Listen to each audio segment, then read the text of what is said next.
It's a full system we did in a flat in Edinburgh.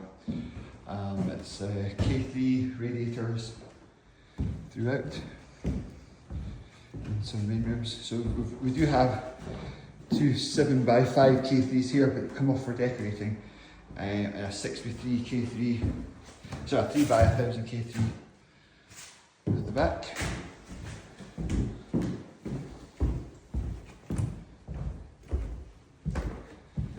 Just an old flat Morningside.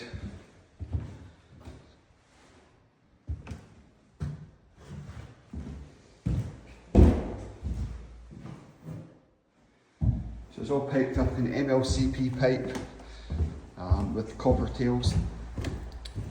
Really snug.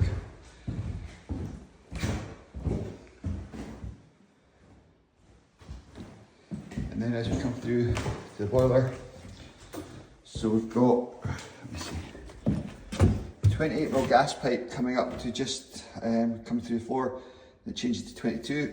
And we've got our 25mm MLCP running right along the lifting tail for the cooker. And then on the boiler itself, it's a Vaillant Ecotech Plus 832.